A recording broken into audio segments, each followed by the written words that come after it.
Olá, bem-vinda! Seja muito bem-vindo você também ao Jornal Terra Viva. É sempre bom tê-los aqui para juntos acompanharmos os principais destaques do agronegócio no Brasil e em todo o mundo.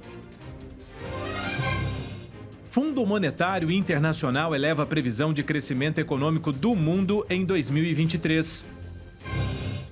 Na FEBRABAN, ministro da Agricultura, Carlos Fávaro, reforça a importância de investimento no agro sustentável. Setor brasileiro de máquinas e equipamentos registra queda de quase 6% nas vendas totais em 2022. Preço do leite captado em dezembro e pago aos produtores neste mês de janeiro se mantém estável na média Brasil líquida do CPEA. Para representantes do agronegócio brasileiro, o Green Deal, o Pacto Verde Europeu, é uma estratégia unilateral. E você vai ver ainda que o Ministério da Agricultura lança uma campanha para alertar sobre a prevenção da gripe aviária aqui no Brasil. Essas e outras notícias a partir de agora, aqui no Jornal Terra Viva.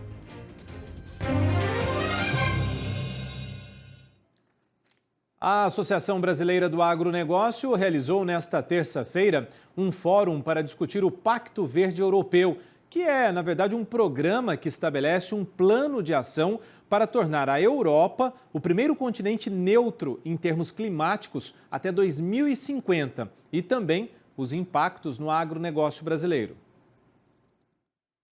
O Green Deal, ou Pacto Verde Europeu, é um programa que estabelece um plano de ação para tornar a Europa o primeiro continente neutro em termos climáticos até 2050. Metas ligadas à descarbonização, essencialmente descarbonização. Na opinião dos representantes do agro presentes no fórum, o Green Deal é uma estratégia unilateral. Traz propostas baseadas na lógica europeia que se confrontam com os países do hemisfério sul, que praticam uma agricultura completamente diferente. De 2020 para frente, eles passaram a tentar colocar as características de um acordo europeu para o mundo. Esse regramento do que seriam as questões fundamentais ambientais variam muito do mundo temperado, que é o deles, para o mundo tropical. Não é algo novo. A União Europeia já há muito tempo, há muitos anos, trabalha de forma decidida e firme no sentido de complicar a vida de quem possa ser concorrente. Ela não nos vê como parceiro, ela nos vê como efetivamente concorrente, essa é a verdade.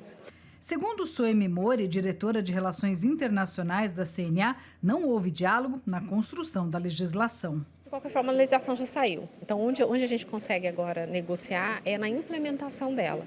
Então, já tem lá dizendo como é que os países vão ser avaliados com relação ao risco, quais são as documentações, não as documentações, mas assim, o que eles esperam que o país mostre. Aí, no detalhe, é que eu acho que a gente consegue trabalhar junto agora com a União Europeia, baseado no discurso de cooperação que a gente escutou.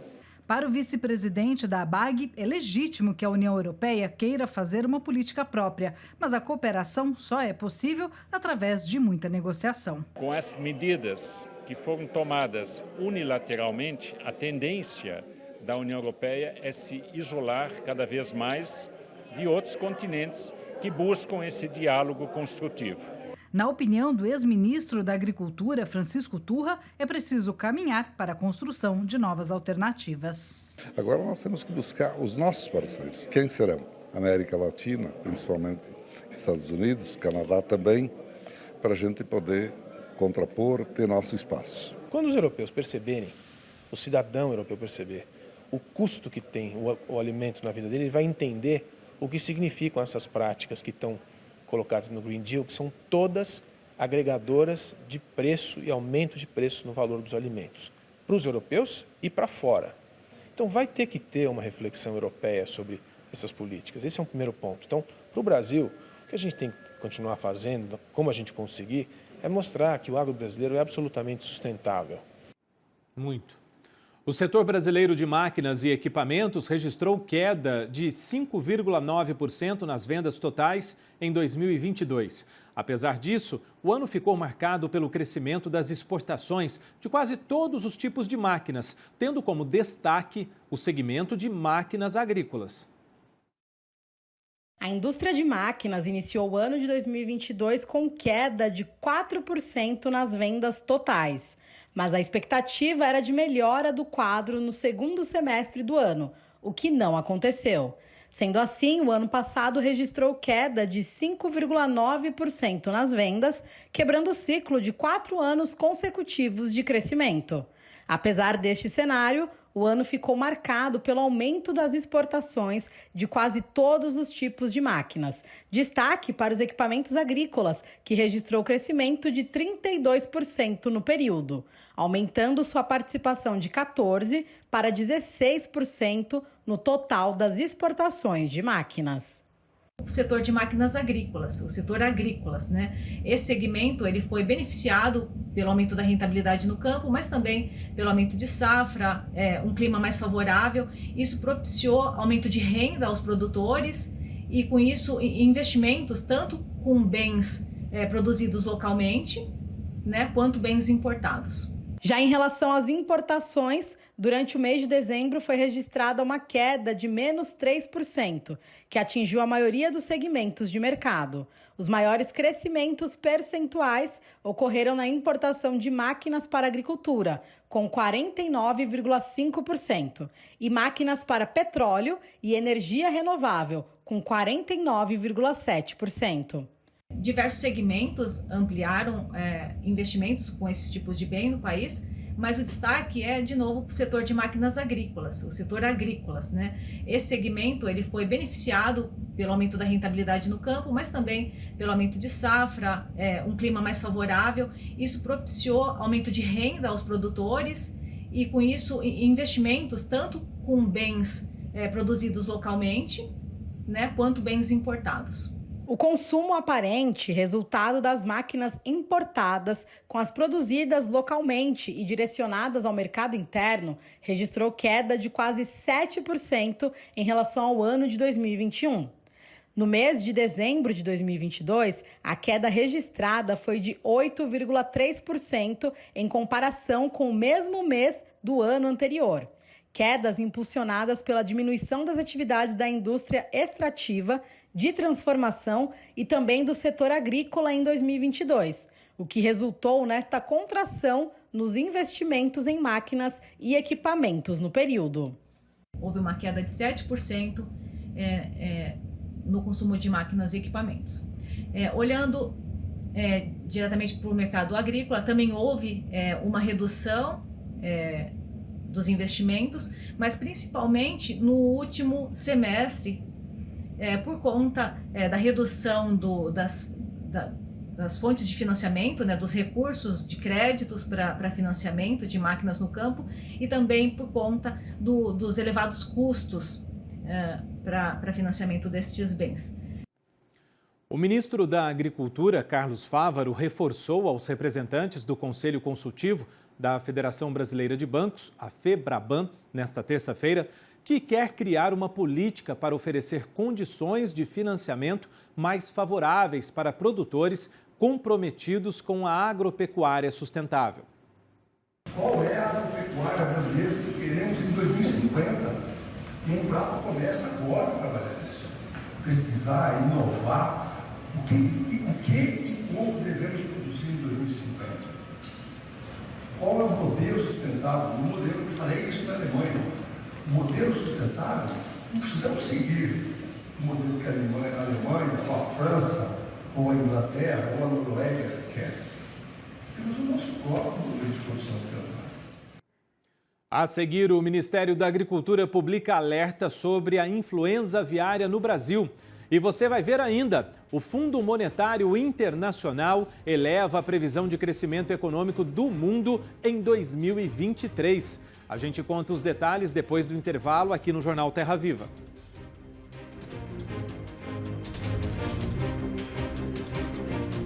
Em entrevista ao Band News TV, o deputado Pedro Lupion, que vai assumir a presidência da Frente Parlamentar da Agropecuária nesta quarta-feira, afirmou que o agronegócio é a favor da reforma tributária, mas a Lei Candir gera preocupação para o setor. Nós esperamos uma reforma tributária, nós somos favoráveis a uma reforma tributária. Já no governo Bolsonaro nós tentamos, e foi uma briga entre Câmara e Senado, projeto, e vem projeto, vai projeto, não conseguimos aprovar. Pelo que eu tenho lido e ouvido, a PEC 45 deve ser a que vai ter o encaminhamento maior, mas nos preocupa a relação à Lei Candir. A taxação de exportações do agro é um tema extremamente delicado e que nós vamos ter que enfrentar frontalmente. Vamos ter que combater frontalmente porque isso gera uma desconexão com a competitividade do nosso agro e uma dificuldade enorme na concorrência com os Estados Unidos e Europa, que são os nossos maiores concorrentes. Agora, quanto a essa questão tributária, se não houver essa taxação do agro e a gente conseguir tratar de IVA, tratar de imposto único, tratar de melhorias do Pacto Federativo, que os municípios sejam mais valorizados, que os estados consigam ficar com o seu quinhão aí dos recursos, sem dúvida alguma, o Brasil precisa de uma reforma tributária, nós estaremos juntos com muito debate e protegendo principalmente as condições de rentabilidade dos produtores rurais brasileiros. O FMI, Fundo Monetário Internacional, elevou a previsão de crescimento econômico do mundo em 2023. As novas projeções indicam um aumento de quase 3%. Mesmo que o indicador agora represente queda em relação a 2022, quando a economia global cresceu 3,4%, a nova projeção representa alta em relação à previsão divulgada em outubro do ano passado, quando se era esperado um crescimento de 2,7%. Para o Brasil, o FMI estima um crescimento de 1,2% em 2023. Para os Estados Unidos, o esperado é que a economia cresça 1,4%. A zona do euro, 0,7%. E a China, 5,2%. A única grande economia que teve previsão de queda foi a do Reino Unido, com uma redução de 0,6%, segundo o Fundo Monetário Internacional.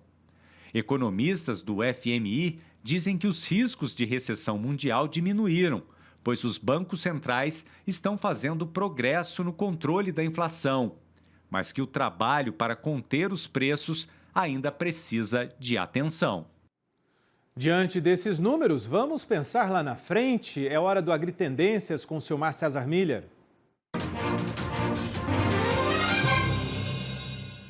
Silmar, depois de descansar um pouquinho, é muito bom estar de volta aqui e, claro, encontrá-lo, reencontrá-lo e ouvir as suas tendências, as suas análises, né? Já estava sentindo falta já. Agora, por falar nisso, Silmar, esses números aí, essas projeções do Fundo Monetário Internacional vieram realmente dentro da expectativa ou teve surpresa aí? Boa noite, Silmar.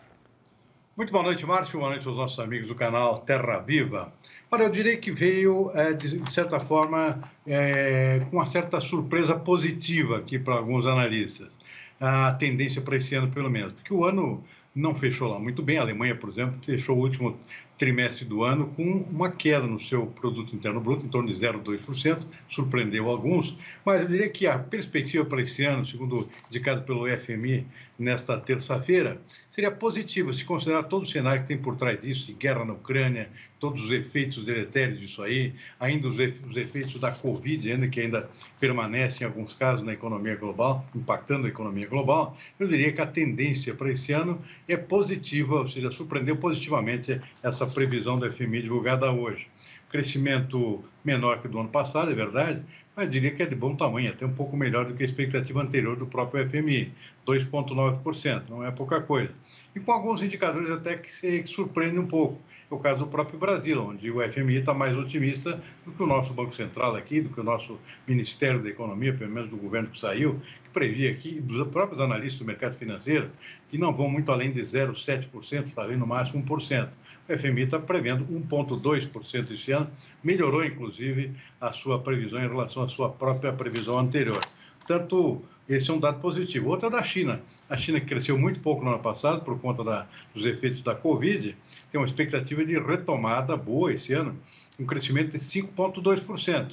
Pouco menos daquilo que é normal na China, ou era antes da Covid, 6, 7, 8% ao ano, mas é um excelente desempenho e isso foi muito impactante do ponto de vista global. Nesta terça-feira, os mercados reagiram bem a essas expectativas, porque estamos falando aqui da segunda maior economia do mundo.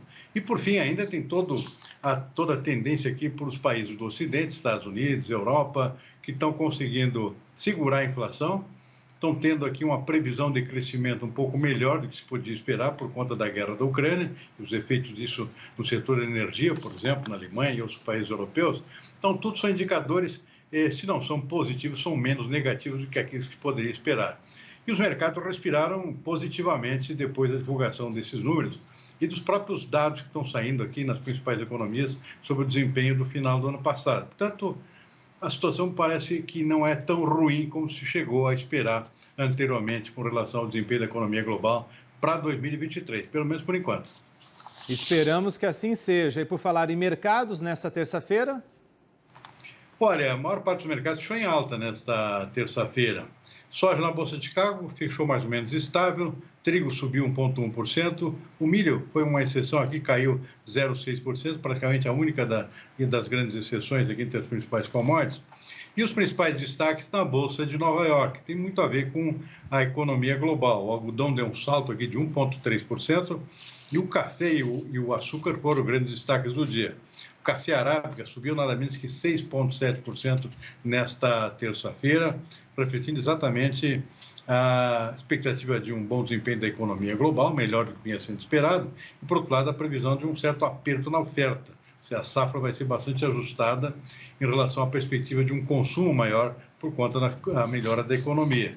Então, isso levou o café a dar um salto hoje, e como o mês terminou hoje, dá para fazer a conta aqui do mês inteiro, o café acumulou uma alta de 8,6% no mês. O açúcar também teve um bom desempenho hoje, 2,6%. Suco de laranja também subiu bastante, 4,7%. E para finalizar, temos aqui o boi gordo do mercado futuro da B3, manteve a tendência de recuperação que vem apontando nos últimos dias, subiu mais 0,2%, Márcio. Muito bem, Silmar. Obrigado. Até amanhã. Bom descanso. Boa noite. Até amanhã. Valeu.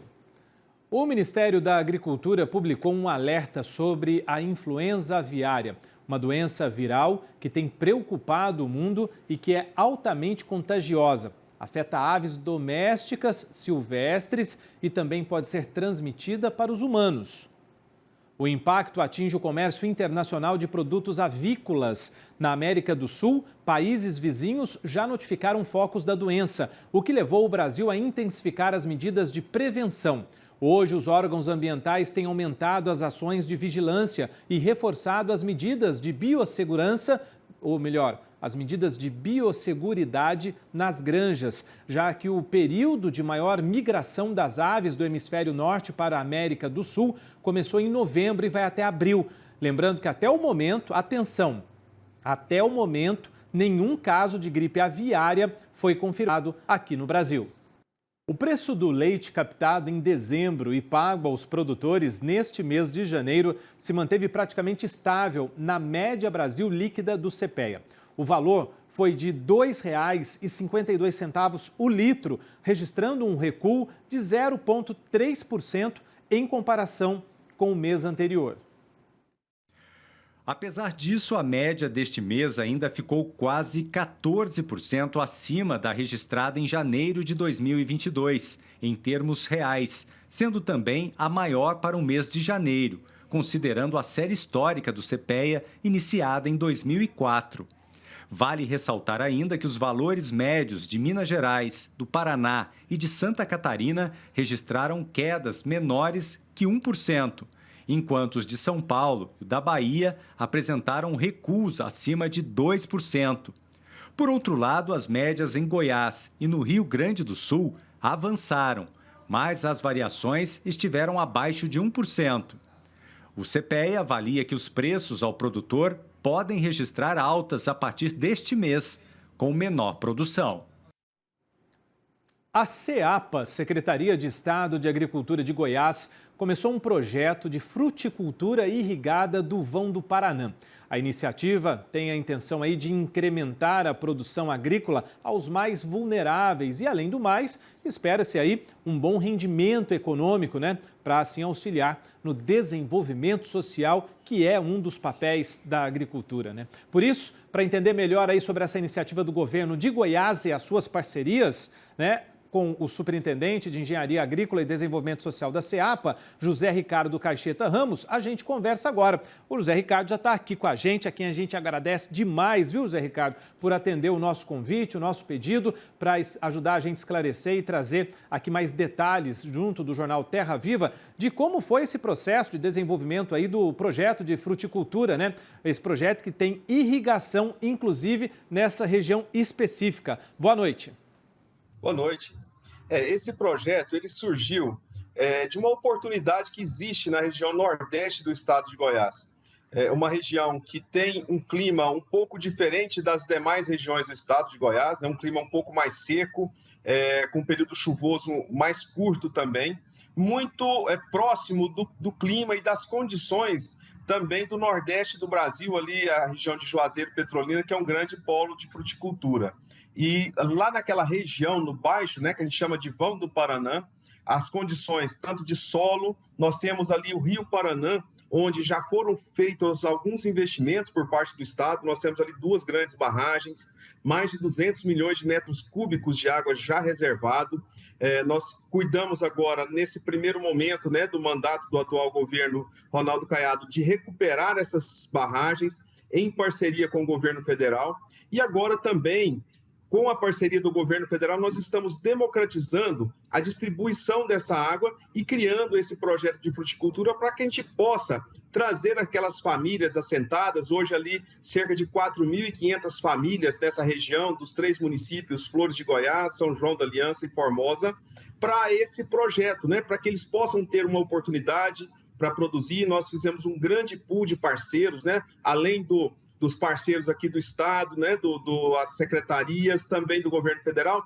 Nós temos ali o sistema FAEC-Senar, com a capacitação, assistência técnica. Nós temos também o SEBRAE nos apoiando, a OCB já estruturando uma cooperativa desses produtores, né, as universidades, principalmente a Universidade Federal de Goiás, também prestando a capacitação e preparando esses produtores para que eles possam estar avançando nesse processo produtivo. Então, superintendente, então quer dizer que no radar desse projeto aí estão 4.000 famílias, é isso? Queria que o senhor explicasse como é que elas fazem para participar do projeto, como é que elas recebem aí os insumos ou verba, não sei como é que funciona isso, como é que vai separar, como é que vai escolher a família e o que ela vai receber para poder colocar esse projeto de fruticultura em prática? Nossas equipes já estão em campo, contactando esses produtores. No primeiro momento, é aquela adesão voluntária de cada produtor. E aí nós fazemos uma triagem com cada um deles, né? Pelo perfil técnico, aquele produtor que já tem um know-how, que já tem aquela experiência. Nesse primeiro momento serão contemplados 150 famílias, mas nós já temos uma sinalização do governo federal que nós vamos ampliar essa parceria para que a gente possa estender ainda mais esses benefícios. Já foram adquiridos com recursos federais, através da Codevasf, 150 kits de irrigação. Nós já estamos também trabalhando com a Goiás Fomento e também as instituições privadas e estatais para o financiamento, o custeio dessa safra. E nós temos ali nos municípios, os nossos escritórios locais da Emater, que estão recebendo e, ao mesmo tempo, indo até a propriedade desses produtores, que muitos deles já estão fazendo todo a capacitação e também incluído nos nossos grupos de assistência técnica. Superintendente, quais são as frutas que já são produzidas, né, nessa região? Se tem alguma que é mais específica, né? E no que esse projeto pode aumentar? Há uma projeção de aumento de produção, 20%, 30%? Quantos por cento? O que pode auxiliar essa irrigação aí para as famílias atendidas? Até o momento, essa era uma região que os produtores estavam indo de forma individual, sem apoio do governo, né? Então, o projeto inicial vai ser 1 hectare de maracujá e 1 hectare de manga. Nós já temos alguns parceiros comerciais, né, uma grande empresa exportadora, o principal delas, que vai receber essas frutas, parte dela para o mercado interno, principalmente o mercado de Brasília, mas aquela fruta que tiver padrão para o mercado europeu, nós vamos exportar, principalmente a manga, que tem uma boa aceitação no mercado europeu. Nesse primeiro momento é isso. O maracujá já é produzido, nós já temos produtores produzindo pitaia, e a partir do momento que a gente lançar o projeto, o mercado ele vai se definindo, né? Mas esses 150 produtores inicialmente será maracujá e manga. José Ricardo Caixeta Ramos, que é superintendente de Engenharia Agrícola e Desenvolvimento Social da CEAPA de Goiás, conversando conosco aqui do governo de Goiás, trazendo essa importante notícia para essas famílias que vão receber essa assistência para melhorar não só o trabalho, mas a renda também. Olha, superintendente, muito obrigado pela gentileza, parabéns aí pelo projeto. Muito obrigado, estamos sempre à disposição de vocês. Obrigado, até a próxima. Até a próxima. É hora da gente saber como é que fica a previsão do tempo para todo o país.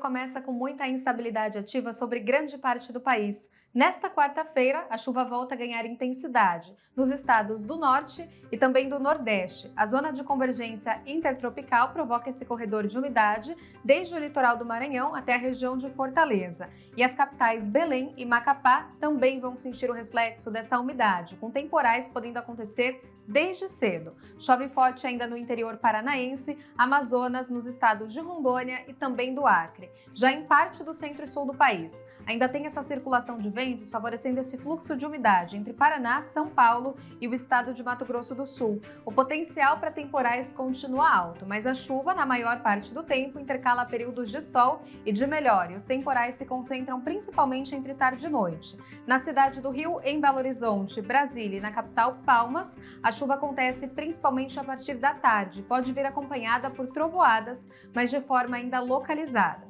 Agora, tempo firme em grande parte do Espírito Santo, norte de Minas e também na maioria das áreas do estado da Bahia. Já no Rio Grande do Sul, tem destaque novamente para o calorão e essa falta de chuva acende o risco de queimadas. O déficit hídrico ainda continua elevado em todo o estado e colheitas de milho sentem o reflexo da falta de chuva. Ao longo dos próximos dias, a tendência ainda não é de instabilidades avançando pela região e as temperaturas em Porto Alegre seguem cada vez mais altas, com máxima chegando a 33 graus nesta quarta-feira. Já na capital, Brasília e também em São Paulo, a temperatura máxima fica em torno dos 29 graus. Nesses primeiros dias do mês de fevereiro, as instabilidades ainda seguem concentradas entre o sul de Minas, São Paulo e o estado de Mato Grosso do Sul. Os acumulados tendem a variar de 40 a 60 milímetros. Já pelo Rio Grande do Sul, até tem previsão de chuva, mas os acumulados não vão ser elevados, nem passando de 10 milímetros, isso pelo menos até o dia 5 de fevereiro.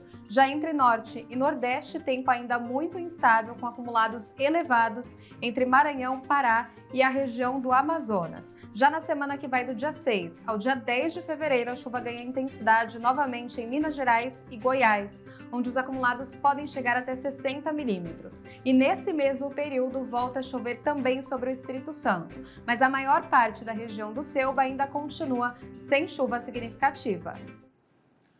Olha, agora a gente vai falar de uma briga no Nordeste, mas calma lá, é daquelas brigas boas que a gente gosta de comentar aqui. É uma briga por um título, o do maior cajueiro do mundo. É isso mesmo, o Piauí está reivindicando o título que hoje pertence ao Rio Grande do Norte. O Piauí diz que o maior cajueiro fica em Cajueiro da Praia, cidade localizada no litoral, perto do Ceará. Ali estaria uma árvore que já teria quase 9 mil metros quadrados. O Rio Grande do Norte defende o título atual, por causa do cajueiro localizado em Parnamirim, com 8.500 metros quadrados. Esse eu conheço, esse eu tive lá. Aliás, essa espécie de cajueiro, se espalha de forma horizontal, com os galhos dando a impressão de que são vários pés de cajueiro, É muito bonito. Quem já foi lá sabe o que eu estou dizendo. Legal isso aí, muito joia. Gente, do caju para o cacau, porque a produção no Brasil quase foi extinta por causa de uma ação terrorista que espalhou uma praga nas plantações nos anos de 1980. Graças ao trabalho de pesquisadores da Embrapa, a cultura do fruto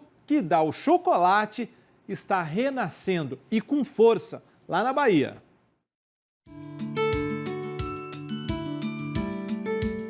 Um produto que já foi símbolo de riqueza nacional. O cacau já representou 60% do PIB da Bahia e 6% do Brasil, nos tempos de glória. A saga do cacau no sul da Bahia faz parte da história econômica, mas também ajudou a construir uma identidade cultural. Tanto que inspirou um célebre escritor da região Jorge Amado, a escrever livros como Gabriela, Cravo e Canela, Terras do Sem Fim e Cacau. Hoje, a luta é para recuperar o prestígio da produção cacaueira, que no final dos anos 80 foi devastada por uma praga. De acordo com especialistas, o fungo vassoura de bruxa foi disseminado criminosamente no sul baiano por motivos políticos, quebrando a economia de quase 100 municípios. O Brasil, que já foi o segundo maior produtor mundial, hoje precisa importar o produto para atender às indústrias de chocolate. Mas o cacau está voltando, ele está crescendo muito no Pará, ao longo da Transamazônica. Hoje ele já produz quase metade do cacau do Brasil. São cerca de 30 mil pequenos agricultores que produzem cacau lá. Na Bahia, a cacauicultura se expandiu para o Cerrado com a ajuda da irrigação.